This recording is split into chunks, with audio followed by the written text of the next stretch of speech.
All right. So, good morning. Good morning in the UK and also good evening in Malaysia.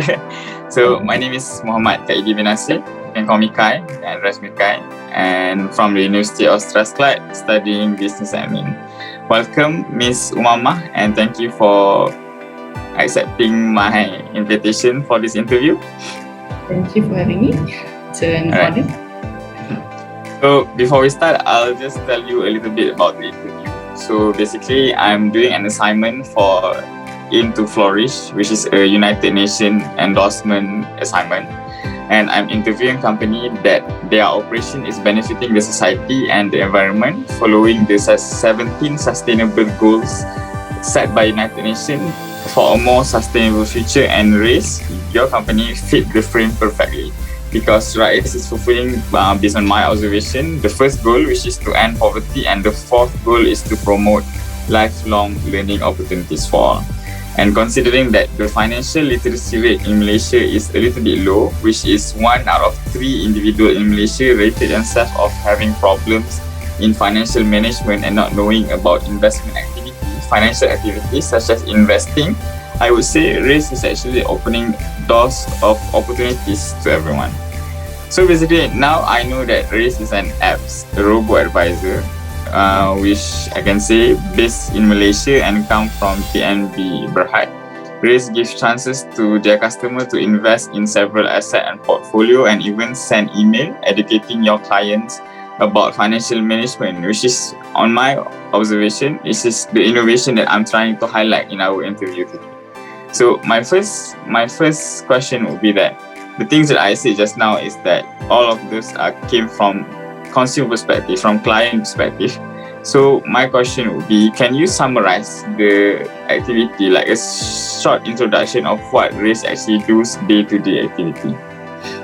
Sure. Before that, maybe I can just brief you a little bit more about RAIZ lah. So basically, RAIZ is actually a joint venture between Pemuda National Jewel Digital Venture. It's a subsidiary of PNB, Pemuda National Berhad, and also Australia. So it's a joint venture, and then RAIZ Malaysia, we were established back in 2018, actually, the incorporation of the company, but we were only granted the license by the regulator of the capital market in Malaysia, which is the Securities Commission, back in end of May 2020. So we were granted the license for digital investment management. So basically, what our core business is, it's a fund management business which incorporates innovative technologies to provide automated portfolio management service to people, for clients. So in terms of day-to-day operations of RAIZ, what we basically do is we pool your funds, our clients, and we help to invest them according to whatever portfolio that has been assigned to you, or it's been automatically recommended according to your risk profile. So this is from a user perspective. So when you sign up to RAIZ, when you install the application through either App Store, the App Store. So what you have to do is basically you link your card and then you fill up your profile, your information. So there are things that we need to know from you, such as your age, your biasalah nama, your name, your age, your address, and we would also ask a few questions that would determine what sort of investor you are, whether you are keen to take more risks, you are very risk averse, or you're just somewhere in the middle. So whatever that you answer will be used to determine your risk profile.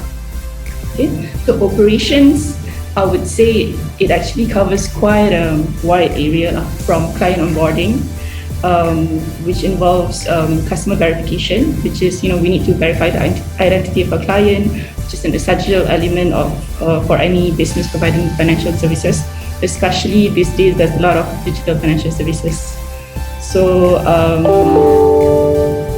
aside from that, we also do like investment. we deal with our clients' money.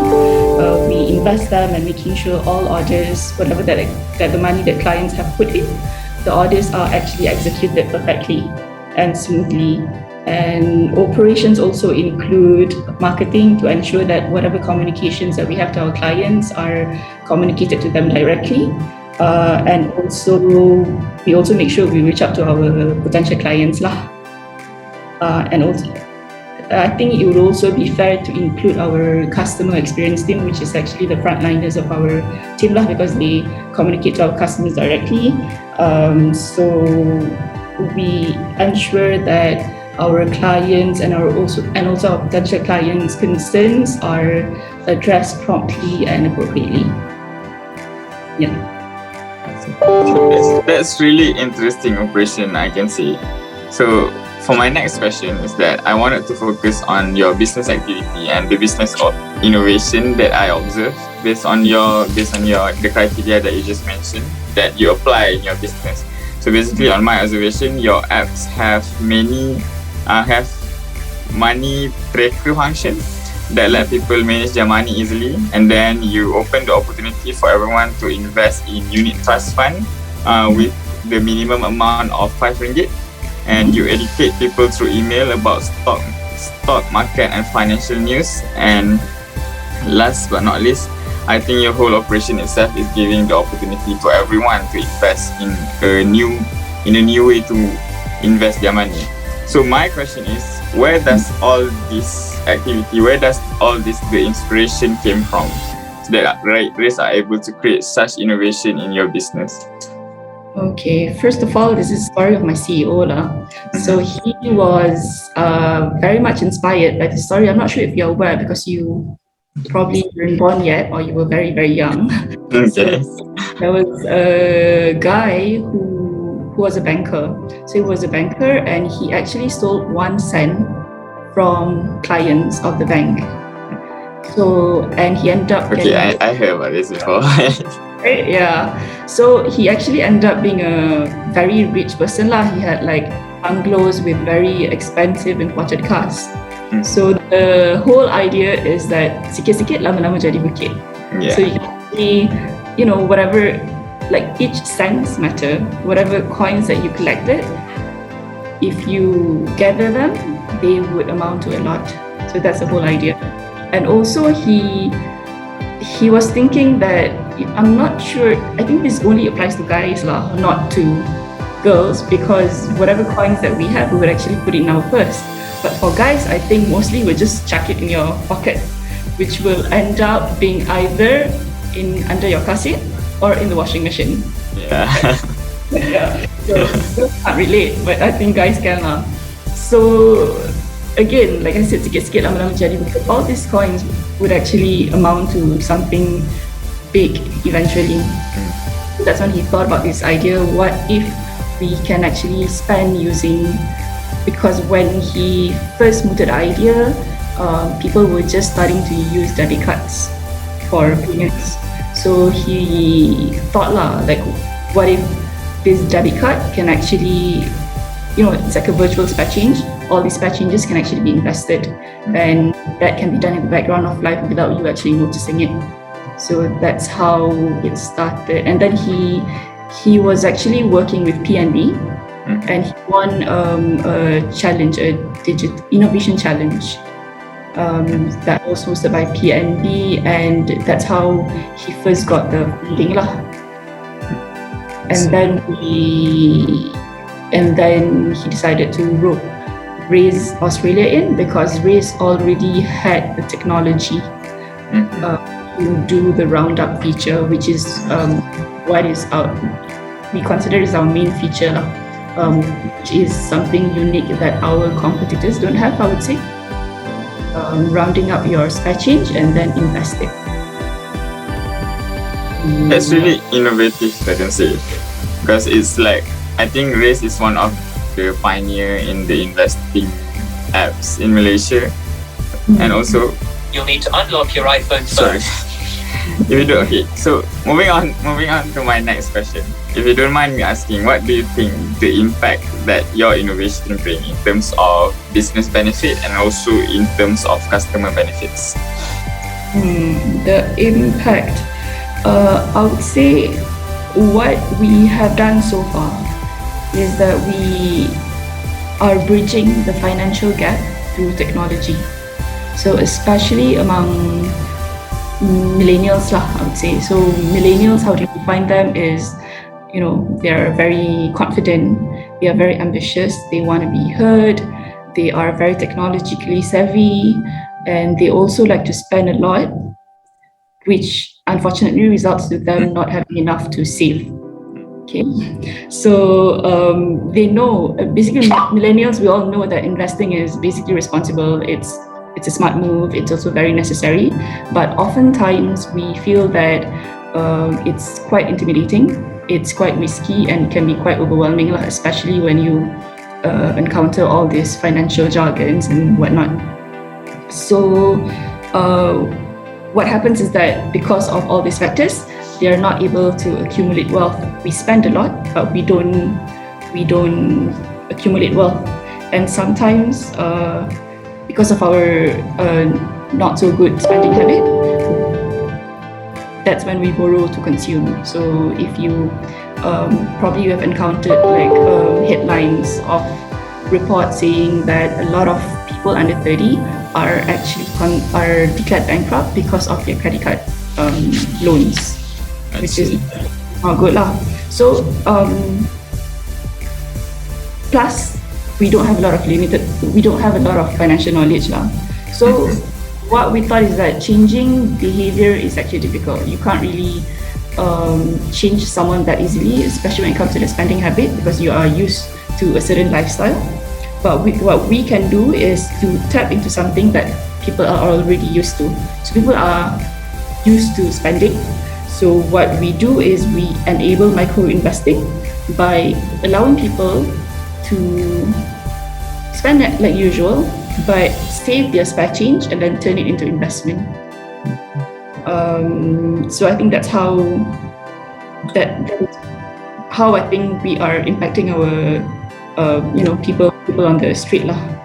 And also when it comes to education, I agree with you that is actually one of the major things that we are trying to do, because from our day-to-day operations, we talk to clients a lot, and then we do notice that really people just don't know a lot of things about investments. So we try to go back to the very basic level, like defining financial jargons that they might have actually encountered on newspaper or on the internet, and then try and explain them in the more layman terms so that everyone could understand. And we also noticed that especially in Malaysia, when it comes to unit trust punya business, if you actually go to like any agent, like the minimum amount you would be able to invest is like 500 or 1,000 ringgit. That's the normal amount. The lowest is 500 ringgit. So if you go to people on the street, just ask them, like, do you have like 500 to invest? Most we say no. It's actually a really big amount to think of it. So what we are trying to do here is to lower the barrier so that everyone can invest. So almost everyone spends using debit card, and I think the debit card usage in Malaysia is actually quite high. I can't remember the figure off the top of my head, but I remember it being high. It's quite high. Yeah. So everyone spends, and so when people put very little amount of money, 5 ringgit, that's the minimum that you can with RAIZ. People are less panicky when something happens to the market, because the market is up and down. So if you were to put 1,000 and the market suddenly goes down, you would be like, oh my god, I'm losing 200 ringgit. So compared to 5 ringgit and probably losing like 20 cents, it would be so. I mean, of course it doesn't feel good, but at least you won't be more panicked. Yeah. I 100% agree with that. You are actually making a change in the market of investing in Malaysia. Okay, one final question, just like a yes or no question, or if you want to elaborate, you can place it on. So, do you believe your business operation, your business innovation, and everything that you are doing right now, that RAIZ are doing right now, are benefiting the society in many ways? I would say yes. If I may add just a little bit. So what we are Yes. trying to do actually is just like, modernize the amalan menabung that we have been instilled with since we were children. So, but we take it a notch, and we combine it with the robo-advisor model with an automated savings tool so that it is very seamless and can work in the background of life. Yeah, I think that is all my questions today. Thank you so much for. Sorry, Yeah. I have something to add actually. Sure. On your SDG goals, kan? Yeah. Because I was looking at it. Poverty is, we don't aim to align any of our services with the SDG yet lah. Yeah. I believe that whatever that we are trying to do is actually quite aligned with some of the goals. Just some suggestion. Probably you would also want to look at goal number 9 and goal number 10. I think that's more fitting to what we are doing. Goal number 9 is talking about industry, innovation, and infrastructure. And we're also focusing on providing equitable access, including to financial knowledge and access to people. Yeah, I think that fits your business operation too. I think that will be a lot better. Yeah. All right. Thank you so much.